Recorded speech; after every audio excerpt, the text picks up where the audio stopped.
Hello students, kembali lagi dengan Sir Andi di pelajaran Sains kelas 4. Nah, Sir akan melanjutkan pelajaran kita di unit 7 tentang cahaya, di mana pada video kali ini kita akan belajar tentang mata dan indera penglihatan dan kegunaan cahaya pada kehidupan sehari-hari kita. Nah, kita akan mulai dari yang pertama, yaitu bagaimana cara agar mata kita dapat melihat. Mungkin ada yang bisa menjawab pertanyaan ini dan mungkin ada yang tidak. Nah, Sir akan mencoba menjelaskan cara agar mata kita dapat melihat. Nah, tentu saja agar dapat melihat kita membutuhkan cahaya, ya. Nah, cahaya yang mengenai suatu objek itu akan ditangkap oleh mata kita, ya. Jadi, kalau kalian lihat di gambar di bawah ini, jadi mata kita itu bekerja seperti apa? Seperti proyektor, ya. Proyektor yang ada di dalam kelas kalian, ya kan? Nah, caranya bagaimana? Gambar yang ditangkap oleh mata itu akan dipancarkan ke dalam bola mata kita.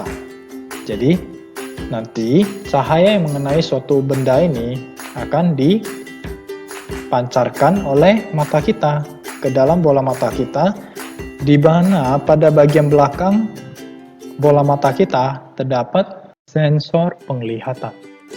Nah, sensor penglihatan inilah yang akan menangkap gambar yang dipancarkan tadi. Nah, kemudian akan dikirimkan signalnya ke otak supaya kita bisa mengetahui atau melihat benda apa yang ada di depan kita ini. Lebih kurang seperti itu cara kerja mata agar kita dapat melihat. Nah, sekarang saya akan melanjutkan bagian-bagian mata. Ya, tentu kalian sudah tahu ya bagian-bagian mata ini. Cuman saya akan jelaskan lagi fungsi-fungsinya ya. Nah, yang pertama ada eyebrows, ini alis mata.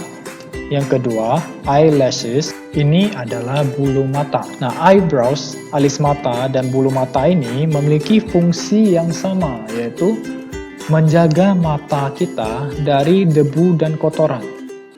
Ya, jadi fungsinya itu agar mata kita tidak terkena debu dan kotoran.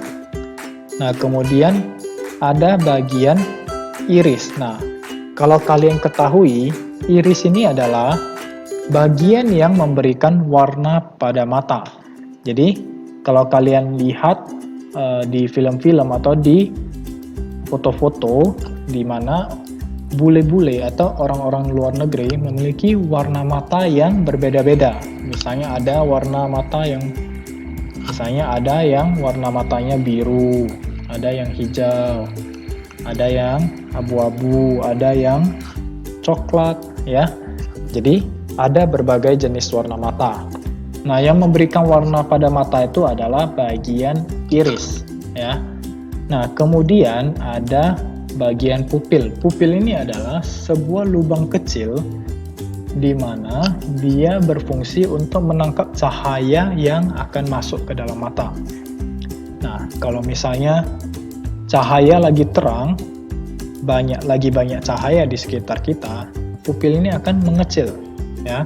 Jadi dia bisa melebar dan mengecil. Jadi dia akan menyesuaikan dengan lingkungan sekitarnya. Jadi ketika dia membutuhkan cahaya yang banyak untuk masuk ke dalam mata, misalnya pada kondisi yang gelap, yang cukup gelap ya. Nah, misal pada kondisi yang lebih gelap atau kurang cahaya, pupil ini akan membesar sehingga dia akan mencoba menangkap lebih banyak cahaya agar kita dapat melihat. Oke. Selanjutnya, kita akan lanjut. Apa saja kegunaan cahaya dalam kehidupan sehari-hari? Tentu sangat mudah ya untuk menjawab pertanyaan ini. Kegunaan cahaya itu adalah untuk membantu kita agar dapat melihat. Ya, contohnya ketika kita mau belajar, membaca atau menulis, kita membutuhkan cahaya untuk dapat melihat tulisan, ya kan? Kemudian ada apa lagi? Ketika kita ingin menonton televisi, nah televisi ini akan mengeluarkan gambar berupa cahaya. Nah, televisi ini akan mengeluarkan cahaya yang akan ditangkap oleh mata. Nah, agar kita dapat mengetahui apa yang kita lihat. Nah, kemudian apalagi kegunaan cahaya? Nah, cahaya ini sebenarnya bukan hanya untuk melihat saja. Jadi cahaya ini juga berfungsi untuk proses fotosintesis dari tumbuhan, ya kan? Tentu saja kalian sudah mengetahui hal ini karena kita sudah pernah belajar sebelumnya di unit-unit sebelumnya ya. Nah, tumbuhan itu membutuhkan cahaya matahari untuk melakukan proses fotosintesis ya, atau untuk menghasilkan makanannya. Nah, sekarang Sir akan menjelaskan berbagai kegunaan cahaya ya. Nah, yang pertama, cahaya matahari merupakan sumber kehidupan terbesar di bumi. Mengapa Sir mengatakan seperti itu? Karena yang pertama, cahaya dibutuhkan oleh tumbuhan untuk proses fotosintesis, ya kan? Agar dapat tumbuh dan berkembang, dapat menghasilkan makanannya. Nah, manusia itu mendapatkan makanannya dari mana? Dari tumbuhan dan hewan, ya kan? Makanya kita membutuhkan tumbuhan. Nah, tumbuhan itu membutuhkan cahaya matahari. Jadi saling bergantung. Nah, hewan itu juga membutuhkan tumbuhan. Contohnya apa? Contohnya ada sapi. Sapi ini membutuhkan rumput, ya kan, agar dia dapat hidup.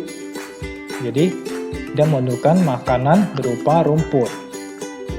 Jadi kalau tidak ada rumput, maka tidak akan ada sapi. Nah, kalau tidak ada sapi, maka tidak ada hewan lainnya juga. Maka manusia juga tidak memiliki makanan.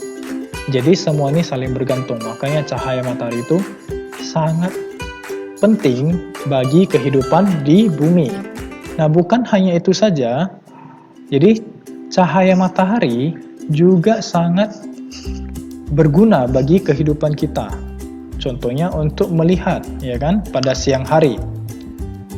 Selain itu, kita dapat menggunakan cahaya matahari untuk apa lagi?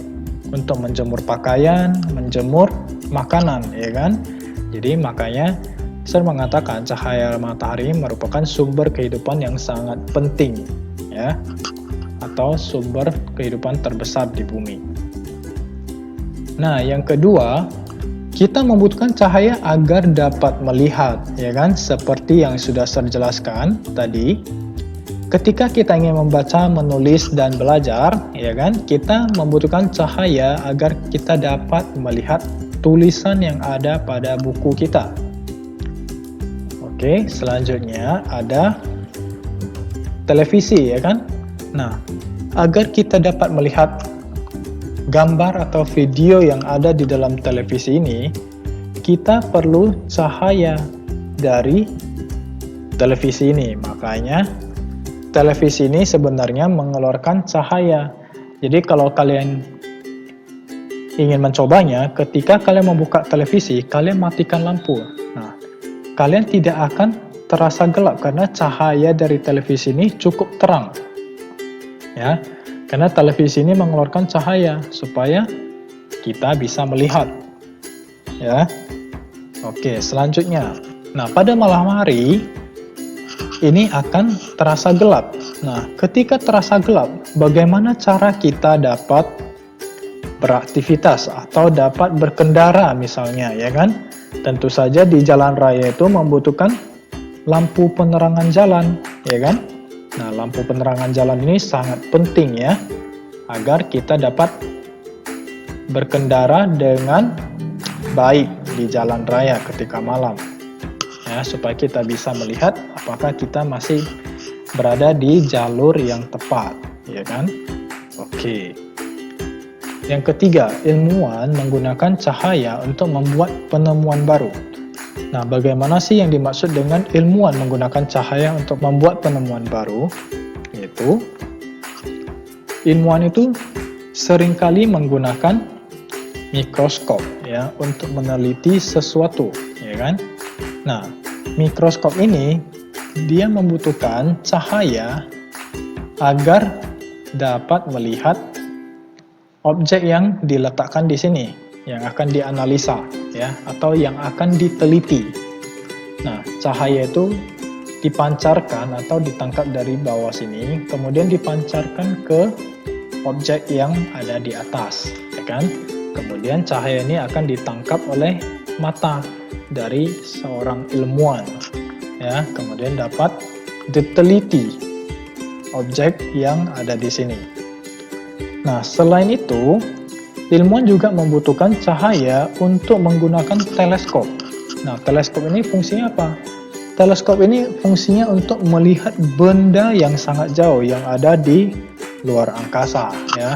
Misalnya ingin melihat bulan, ingin melihat planet lain. Jadi biasanya ilmuwan menggunakan teleskop, ya. Nah, teleskop ini juga membutuhkan cahaya supaya dapat melihat dengan jelas. Nah, sekian pembelajaran kita di unit 7 tentang cahaya. Semoga kalian dapat mengerti tentang cahaya, sifat-sifat cahaya, sumber cahaya, tentang mata atau indera penglihatan kita, dan kegunaan cahaya pada kehidupan sehari-hari. Oke, sampai jumpa di video selanjutnya. Bye-bye.